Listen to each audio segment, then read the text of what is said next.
আল কোরআন মহান আল্লাহ তাআলার নাজিলকৃত সর্বশেষ এবং চূড়ান্ত গ্রন্থ, যা সমগ্র মানবজাতির জন্য এক পরিপূর্ণ জীবন বিধান। এটি শুধুমাত্র একটি ধর্মগ্রন্থ নয়, বরং এটি নৈতিকতা, আইন, আধ্যাত্মিকতা, জ্ঞান ও মানব মুক্তির দিশারি। কোরআন বিশ্বমানবতার জন্য দিকনির্দেশনা প্রদান করেছে এবং আল্লাহর সন্তুষ্টি অর্জনের সঠিক পথ দেখিয়েছে। আল কোরআনের পরিচয়। আল কোরআন আরবি ভাষায় নাজিলকৃত একটি মহাগ্রন্থ, যা মহানবী হজরত মুহাম্মদ সাল্লাল্লাহু আলাইহি ওয়াসাল্লামের মাধ্যমে 23 বছরের ধারাবাহিকতায় পৃথিবীতে এসেছে। এটি 114টি সূরা ও 6236টি আয়াত নিয়ে গঠিত। আল্লাহ বলেন, এই কিতাব, এতে কোনো সন্দেহ নেই, এটা মুত্তাকিদের জন্য হিদায়াত। সূরা আল বাকারা, আয়াত 2। অর্থাৎ কোরআন হচ্ছে এমন এক গ্রন্থ যা মানুষের জন্য সত্য ও কল্যাণের পথনির্দেশ করে এবং যে কোনো ধরনের সন্দেহ থেকে মুক্ত। আল কোরআন মানবজাতির মুক্তির মূল চাবিকাঠি। এক, তাওহীদের শিক্ষা, একাত্মবাদের আদর্শ। আল কোরআনের প্রধান শিক্ষা হল তাওহীদ, অর্থাৎ আল্লাহর একাত্মবাদ। কোরআন মানুষকে শিরক থেকে মুক্ত করে এক আল্লাহর প্রতি ঈমান আনতে নির্দেশ দিয়েছে।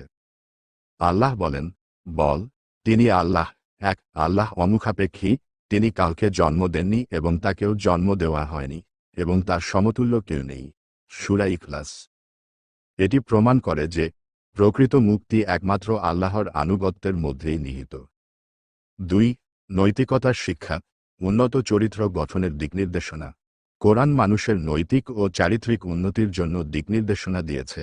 এটি মিথ্যা, প্রতারণা, অন্যায় ও অবিচার থেকে বিরত থাকার আদেশ দেয় এবং সত্যবাদিতা, ধৈর্য, সহানুভূতি ও ন্যায়পরায়ণতার শিক্ষা প্রদান করে। আল্লাহ বলেন, তোমরা ন্যায়পরায়ণতার আদেশ দাও এবং অন্যায় ও অশ্লীল কাজ থেকে বিরত থাকো। সূরা আন-নাহল, আয়াত 90। যে সমাজে কোরআনের এই আদর্শ বাস্তবায়িত হয়, সে সমাজে শান্তি ও সুবিচার প্রতিষ্ঠা হয়। 3, সামাজিক ন্যায় বিচার ও মানবাধিকার প্রতিষ্ঠা। কোরআন মানুষের মৌলিক অধিকার নিশ্চিত করেছে এবং সমাজে সাম্য ও ন্যায় বিচারের ভিত্তি স্থাপন করেছে। ইসলাম ধনী গরিব, শাসক প্রজা, সাদা কালো, সব মানুষের জন্য সমান অধিকার নিশ্চিত করেছে।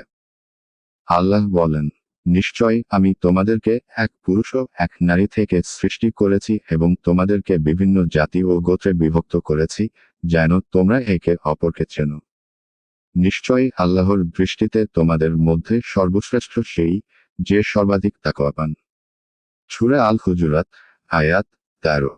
এটি প্রমাণ করে যে প্রকৃত মর্যাদা বংশ, গোত্র বা সম্পদের উপর নয়, বরং তাকওয়ার ভিত্তিতে নির্ধারিত হয়।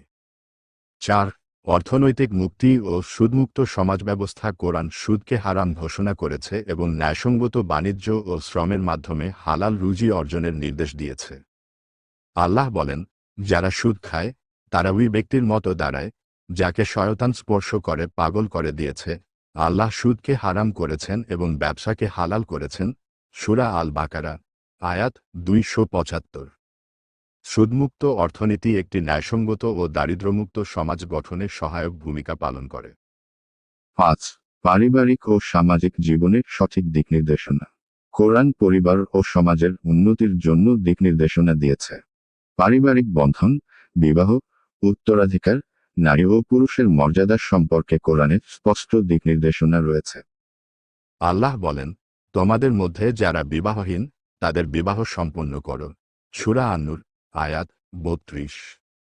এটি প্রমাণ করে যে কোরআন পরিবার গঠনের প্রতি গুরুত্ব দিয়েছে এবং সমাজকে সুসংগঠিত করার শিক্ষা দিয়েছে। 6, আখিরাতের প্রস্তুতি ও চিরস্থায়ী মুক্তি। কোরআন মানুষকে দুনিয়ার মোহ থেকে দূরে থেকে আখিরাতের জন্য প্রস্তুতি নেওয়ার শিক্ষা দেয়। এটি জান্নাতের সুসংবাদ ও জাহান্নামের শাস্তির বিবরণ দিয়ে মানুষকে সঠিক পথে চলতে উৎসাহিত করে। আল্লাহ বলেন, যে কেউ একটি অণু পরিমাণ সৎ কাজ করবে, সে তা দেখতে পাবে, আর যে কেউ একটি অণু পরিমাণ মন্দ কাজ করবে, সেও তা দেখতে পাবে। সূরা আজ-জিলাল, আয়াত 7 ও 8।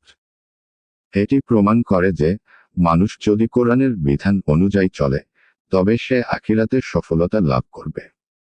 আল কোরআন শুধু ধর্মীয় আচার অনুষ্ঠানের জন্য নয়, এটি একটি পূর্ণাঙ্গ জীবন বিধান যা ব্যক্তি, পরিবার, সমাজ ও রাষ্ট্রের প্রতিটি স্তরে মুক্তির পথ দেখায়। এটি বিশ্বাস, নৈতিকতা, অর্থনীতি, সামাজিক ব্যবস্থা ও আখিরাতের সফলতার জন্য একটি পরিপূর্ণ দিশারি। যদি মানুষ কোরআনের শিক্ষা মেনে চলে, তবে সে দুনিয়া ও আখিরাতে মুক্তি লাভ করবে। আল্লাহ আমাদের সবাইকে কোরআন বুঝার ও তা অনুযায়ী জীবন পরিচালনার তৌফিক দান করুন।